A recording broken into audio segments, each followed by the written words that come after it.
So welcome friends. नमस्कार दोस्तों, आपका स्वागत है आपके अपने यूट्यूब चैनल स्मार्ट स्टडी में। दोस्तों, जैसा कि आपको पता है कि आरआरबी ग्रुप डी का एग्ज़ाम चल रहा है और आज है 31 दिसंबर। क्या है आज? 31 दिसंबर और साल का आखिरी दिन। और आज की जो है फर्स्ट शिफ्ट का एग्ज़ाम हो चुका है। आरआरबी ग्रुप डी की फर्स्ट शिफ्ट का एग्ज़ाम हो चुका है। तो इस क्लास में हम लोग देखने वाले हैं आरआरबी ग्रुप डी 31 दिसंबर की फर्स्ट शिफ्ट में पूछे गए GK GS current affair, GK GS current affair और फिजिक्स, केमिस्ट्री और बायोलॉजी के महत्वपूर्ण क्वेश्चन जो कि एग्जाम में आज की फर्स्ट शिफ्ट में पूछे गए हैं। ये सारे क्वेश्चन जो होंगे ये 100% रियल क्वेश्चन होंगे। ठीक है, क्या होंगे? ये 100% रियल क्वेश्चन होंगे जो कि आज की फर्स्ट शिफ्ट में पूछे गए हैं। ठीक है, तो क्लास को स्टार्ट करूं उससे पहले यदि आप लोग अभी तक स्मार्ट स्टडी यूट्यूब चैनल को सब्सक्राइब नहीं किए हैं तो चैनल को सब्सक्राइब कर लीजिए और बेल आइकन को प्रेस कर दीजिए ताकि आने वाली वीडियो का नोटिफिकेशन सबसे पहले आप लोगों को मिल सके। जो लोग अभी तक smart study official Telegram channel को ज्वाइन नहीं किए हैं, किसी टेलीग्राम चैनल को जो है ज्वाइन नहीं किए हैं, तो टेलीग्राम चैनल को आप लोग ज़रूर ज्वाइन करो। टेलीग्राम चैनल की जो लिंक है वो आपको डिस्क्रिप्शन बॉक्स में मिल जाएगी। कहाँ मिल जाएगी? डिस्क्रिप्शन बॉक्स में मिल जाएगी। लिंक पर क्लिक करके आप लोग टेलीग्राम चैनल को जरूर ज्वाइन करो। टेलीग्राम चैनल पर जो है आपको क्लास की नोट्स और पीडीएफ प्रोवाइड कर दी जाएंगी, तो आप लोग टेलीग्राम चैनल को जरूर ज्वाइन करो। और एक इम्पोर्टेंट बात, जिन बच्चों की आगे की शिफ्टों में एग्ज़ाम है, आगे के दिनों में एग्ज़ाम है, तो वो बच्चे इस क्लास को जो है अंत तक पूरी ज़रूर देखें। ठीक है, अंत तक एंड तक ज़रूर देखें, क्योंकि जो है उनको क्लास से कुछ ना कुछ सीखने को मिलेगा। सीखने को ये मिलेगा कि किस टॉपिक से क्वेश्चन पूछे जा रहे हैं, तो उसी टॉपिक से वो बच्चे पढ़ के जाएंगे तो एग्जाम में वो अच्छा परफॉर्मेंस कर पाएंगे। तो छोटी सी क्लास है, आप लोग इस क्लास को अंत तक जरूर देखो। ठीक है, एक भी क्वेश्चन मिस मत करना, कोई भी क्वेश्चन स्किप भी मत करना।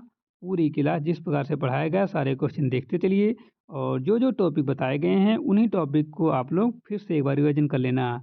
ठीक है, क्वेश्चन उस टॉपिक से ज़्यादा क्वेश्चन तैयार कर लेना ताकि एग्जाम में आपके कोई भी क्वेश्चन आए तो छूटे ना। ठीक है, तो जिन बच्चों का आगे के शिफ्टों में एग्ज़ाम है तो वो बच्चे क्लास को अंत तक जरूर देखें। ठीक है, और अपने एग्ज़ाम को बेहतर करें। ठीक है, इससे उनका एग्ज़ाम जो है अच्छा होने की पूरी संभावना रहेगी। ठीक है, तो बिना टाइम वेस्ट किए आज की क्लास को हम स्टार्ट करते हैं और देखते हैं कि पहला क्वेश्चन किस प्रकार का पूछा गया था।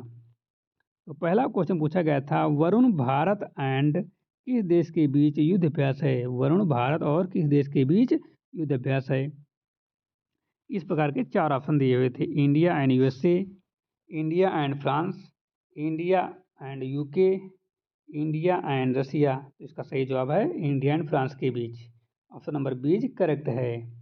वरुण भारत और जो है फ्रांस के बीच युद्ध अभ्यास है। ठीक है, इसके कुछ डिटेल सॉल्यूशन देख लेते हैं और फैक्ट देख लेते हैं, जिससे आगे के शिफ्टों में जो अगले क्वेश्चन बनने वाले हैं वो यहीं से कवर हो जाएं।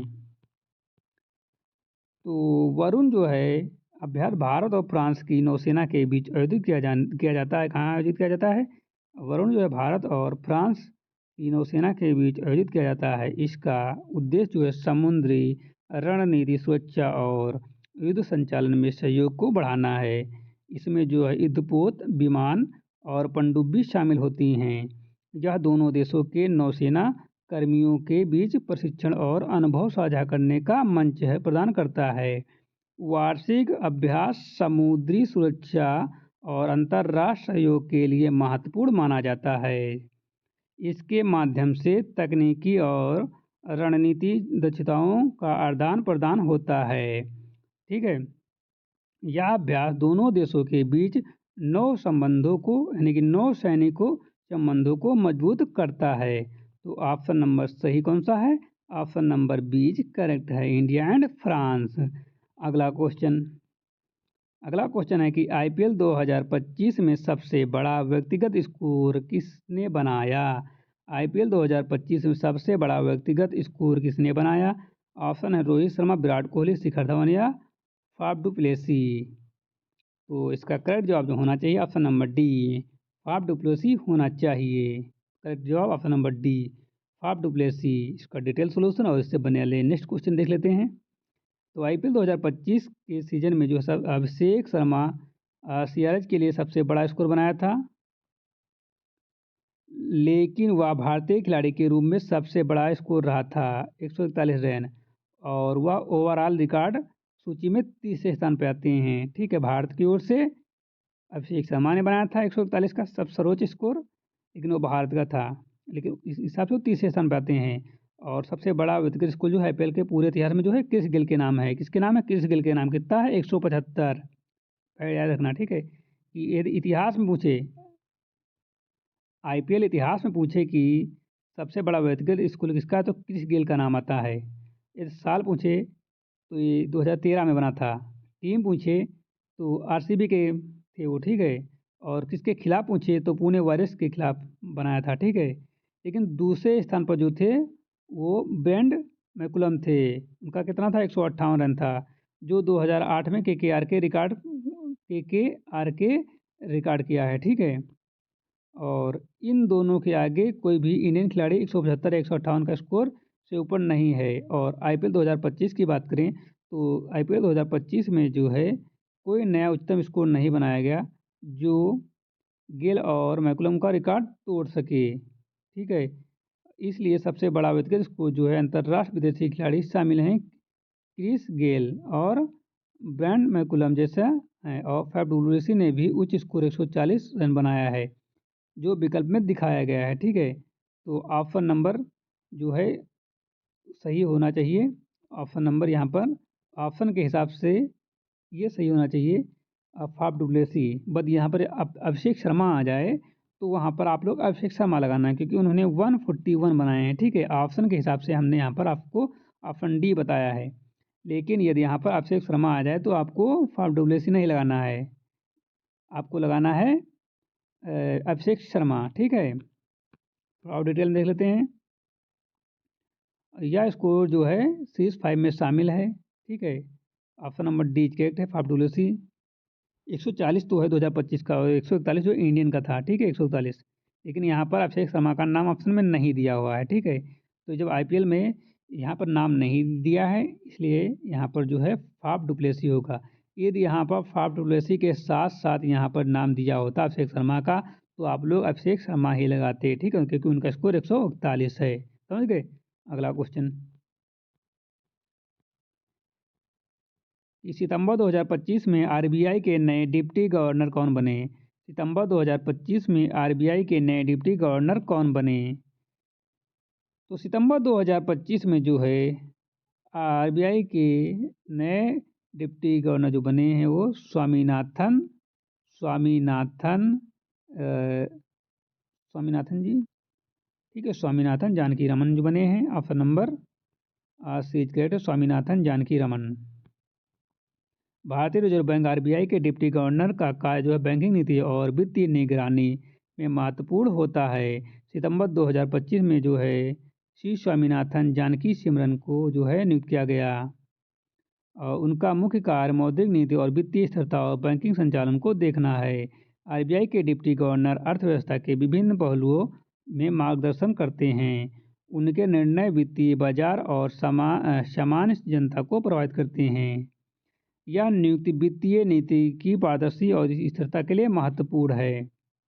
अगला क्वेश्चन है कि जेंडर गैप इंडेक्स में फर्स्ट रैंक किस देश को मिली है? जेंडर गैप इंडेक्स में फर्स्ट रैंक किस देश को मिली है? नॉर्वे, आइसलैंड, स्वीडन या फिनलैंड? तो ये जो मिली है आइसलैंड को मिली है। जेंडर गैप इंडेक्स जीजीआई लैंगिक समानता के स्तर का माप करता है। इसमें स्वास्थ्य, शिक्षा, आर्थिक और राजनीतिक भागीदारी को शामिल किया जाता है। 2025 में जो है आइसलैंड ने प्रथम स्थान प्राप्त किया है। यह देश शिक्षा और रोजगार में समान अवसर, स्वास्थ्य देखभाल और राजनीतिक भागीदारी के लिए विश्व मॉडल बना है। आइसलैंड का यह स्थान लैंगिक समानता के क्षेत्र में उनके निरंतर प्रयासों और नीति निर्माण का प्रमाण है। अन्य देशों के लिए यह प्रेरणा का स्रोत है। तो सही जवाब जो होना चाहिए option number C, option number B, Iceland, ठीक है। अगला क्वेश्चन है कि एक क्वेश्चन जो है ये फिजिक्स का था कि 20 न्यूटन क्षैतिज बल 4 किलोग्राम, ठीक है, 20 न्यूटन क्षैतिज बल 4 किलोग्राम ब्लॉक पर जो है 5 सेकंड तक लगाया जाता है। तो फाइनल वेलोसिटी कितनी होगी? फाइनल वेलोसिटी पूछ रहा है। ठीक है, ऑप्शन दिए 15, 20, 25, 30। तो इसका सही जवाब जो होगा 25 होगा। कैसे होगा देख लीजिए। ठीक है, न्यूटन के दूसरे नियम के अनुसार F बराबर क्या होता है? एम ए होता है। क्या होता है? F बराबर एम ए होता है। और m यहाँ पर द्रव्यमान जो है F दिया है 20। कितना दिया? यहाँ पर रखेंगे F के स्थान पर 20। ठीक है, 20 न्यूटन हो जाएगा। और m द्रव्यमान दिया है कितना? 4। यहाँ पर रखेंगे 4। ठीक है, त्वरण हो जाएगा। और त्वरण A बराबर होता है F बाई एम ए। यहाँ पर A निकाल लेंगे, F बराबर एम ए होता है और F बराबर दिया है 20 और m बराबर दिया है 4, तो आ जाएगा A बराबर आ जाएगा 5। तो यहाँ पर m है तुम्हारा 4 और A हो जाएगा 5। कितना हो जाएगा? F तुम्हारा कितना है देखो, तो यहाँ से हम A निकाल लेंगे। A कितना निकलेगा? 5 मीटर पर सेकंड। ठीक है, अब यहाँ पर हम गति के सूत्र में रखेंगे v बराबर u प्लस ए टी में। ठीक है, इसका उपयोग करेंगे। ठीक है, u यहाँ प्रारंभिक गति है। मान लो प्रारंभिक गति क्या होती है? 0 होती है। और तो हम v बराबर 0 प्लस 5 गुणे 5 यानी कि तुरंत 5 है, टाइम भी 5 सेकंड है, तो कितना आ जाएगा? 25। ठीक है, यह गणना सरल यांत्रिकी के नियम पर आधारित होती है। ठीक है, और बल, द्रव्यमान और समय के अनुपात से गति ज्ञात की जाती है। यह अभ्यास फिजिक्स की मूल अवधारणा को समझने के लिए महत्वपूर्ण है। ठीक है, ये सब हमने समझा दिया आपको। ठीक है, यहाँ पर हमने डिटेल सॉल्यूशन भी, आप स्क्रीनशॉट ले लीजिए, समझ लेना। ठीक है, स्क्रीनशॉट ले लीजिए, इसको समझ लेना, हालांकि हमने आपको समझा दिया है। ठीक है, तो इसका सही जवाब है ऑप्शन नंबर सी, 25 मीटर पर सेकेंड। अगला क्वेश्चन है कि विक्रम 3201 माइक्रो प्रोसेसर कितने बिट का है? विक्रम 3201 माइक्रो प्रोसेसर कितने बिट का है? 8 बिट, 16 बिट, 32 बिट या 64 बिट? तो कितने का? 32 बिट का है। विक्रम 3201 एक आधुनिक माइक्रो प्रोसेसर है या 32 बिट आर्किटेक्चर पर आधारित? किस पर है? 32 बिट आर्किटेक्चर पर आधारित है। इसका अर्थ है कि 32 बिट डेटा एक समय में प्रोसेस कर सकता है। बिट्स की संख्या प्रोसेसर की दक्षता और पारदर्शिता को प्रभावित करती है। 32 बिट प्रोसेसर में मेमोरी और रजिस्टर की सीमा तय होती है। यह माइक्रो प्रोसेसर एम्बेड सिस्टम और इलेक्ट्रॉनिक उपकरणों में उपयोगी है। ठीक है, अगला क्वेश्चन है इंडोप्लाज्मिक रेटिकुलम की खुरदरी बनावट किस कारण से होती है? इंडोप्लाज्मिक रेटिकुलम की खुरदरी बनावट किस कारण से होती है? ये 4 ऑप्शन दिए हैं, तो इसका सही जवाब है राइबोसोम्स अटैच और ईआर सरफेस के कारण। Option number is correct. Endoplasmic reticulum यानी ईआर दो प्रकार का होता है, रफ और स्मूथ। कितने प्रकार का होता है? 2 प्रकार का। पहला है रफ, दूसरा स्मूथ। रफ ईआर की सतह पर राइबोसोम से जुड़े होते हैं। किससे जुड़े होते हैं? राइबोसोम से जुड़े होते हैं, जिससे यह खुदरा दिखाई देता है। कैसा दिखाई देता है? खुदरा दिखाई देता है। राइबोसोम्स प्रोटीन संश्लेषण के लिए जिम्मेदार होते हैं। किसके लिए जिम्मेदार होते हैं? प्रोटीन संश्लेषण के लिए जिम्मेदार होते हैं। और खुदरा बनावट प्रोटीन निर्माण और संश्लेषण की प्रक्रिया में मदद करती हैं। ठीक है, खुदरा बनावट प्रोटीन निर्माण और संश्लेषण की प्रक्रिया में मदद करती हैं। यह कोशिका के कार्यों और जैव रासायनिक गतिविधियों में महत्वपूर्ण भूमिका निभाती हैं। ठीक है, तो स्मूथ ईआर में राइबोसोम्स नहीं होते हैं। किसमें? स्मूथ ईआर में राइबोसोम्स नहीं होते हैं। करेक्ट जवाब है ऑप्शन नंबर ए। ठीक है, अगला क्वेश्चन है हमारे शरीर में किडनी कहाँ स्थित होती है? हमारे शरीर में किडनी कहाँ स्थित होती है? ऑप्शन है 4। तो हमारे शरीर में जो किडनी होती है वो रेट्रो पेट्रोनेल स्पेस में होती है। ऑप्शन नंबर बी करेक्ट है। किडनी शरीर के पीछे मेरुस्तंभ के सामने और पेट के पीछे स्थित होती है। इसे क्या कहते हैं? इसे कहते हैं रेट्रो पेरिटोनल स्थान कहते हैं। यह स्थान उन्हें पेट की अन्य अंगों से सुरक्षित रखता है। और किडनी का मुख्य कार्य रक्त से अपशिष्ट पदार्थ और अतिरिक्त जल को निकालना होता है। क्या करना होता है किडनी का काम? किडनी का कार्य होता है, किडनी का मुख्य कार्य होता है रक्त से अपशिष्ट यानी अशुद्ध पदार्थ को निकालना और अतिरिक्त जल को भी निकालना इसका मुख्य कार्य होता है।